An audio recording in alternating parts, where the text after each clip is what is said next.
Hey everybody, welcome to The Bottom Line. I'm Michael Noland, and tonight we're going to talk about U2 and their upcoming residency at the Las Vegas Sphere.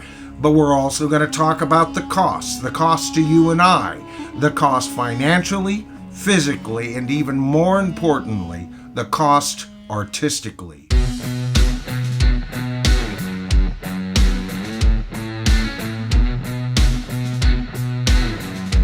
Alright, so to get the ball rolling, let's talk about the talent. Let's talk about who is going to be performing, and of course, that's U2. Now, are they going to be performing their latest album? Of course, I'm talking about their latest offering, Songs of Surrender, alright? And they redid a lot of their past stuff, and you would think that maybe that's what they would be touring, reworkings of their old stuff. I mean, evidently it was important enough to do and present as an album to us. Not. Frankly, I think it's one of the worst offerings of the year. And as if to prove my point, U2 is not touring that album. As a matter of fact, U2 isn't touring at all. So what will they be performing? One of my favorite rock and roll albums of all time, Achtung Baby. But get this, this album is known for its drumming. This album is known for Larry Mullen's input, and Larry Mullen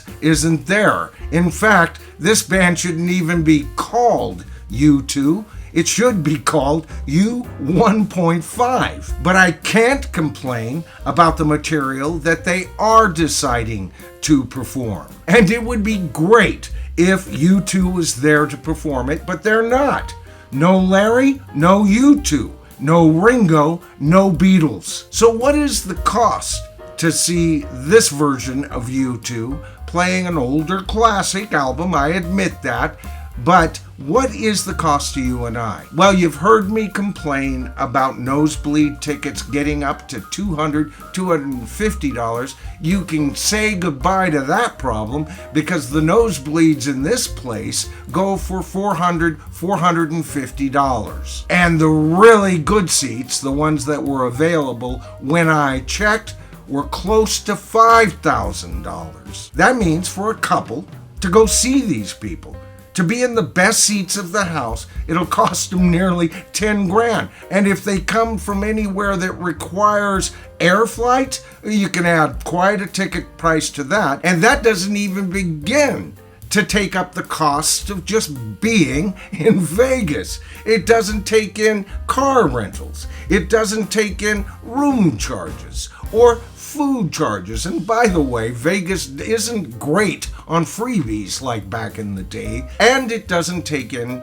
account to the fact that you're paying all of this in order to walk into a giant HD TV. Oh, there's live stuff going on there, but for the vast majority of people in that dome, they're going to be about that big. And like I said, you're going to pay about 10 grand just to get into the building if you're a couple to actually see these guys. Now, it's interesting because starting back in 2020 when bands couldn't tour and everything, the smart ones started writing.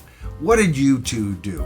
You had The Edge fiddling with old recordings, Bono finishing up his memoirs, the other two giving a crap about that album, and they put it together, put all four of their photos on it, and presented it as a U2 project. Yet even back then, for them to have been booked into this venue this year, agreements were already being made. Instead of this band getting to work and offer us something truly fantastic, like we all know they can, they set themselves up in a situation where you now have to come and see them.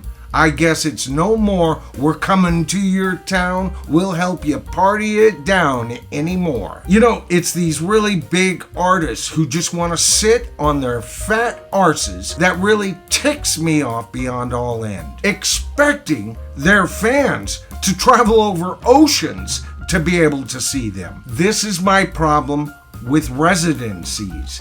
they instill a laziness into rock and roll. Let them instill it into rap or hip hop, please. And don't forget, MSG Entertainment, Madison Square Garden Entertainment, has partially funded this building, and we all know who came from MSG Entertainment, of course, John Sykes, and he's best buddies with Bono, right? So these tendrils have been forming for a long time.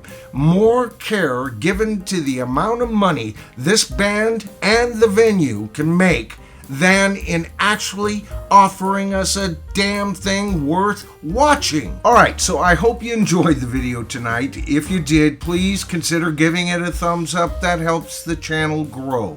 The YouTube algorithm kind of sends the video out to a wider audience, and subscribers ensue. And by the way, if you're one of my many viewers that haven't subscribed to the channel as of yet, that's easy. All you have to do is hit that subscribe to the tribe button, then tap that top bell icon and you'll be notified of all my future videos.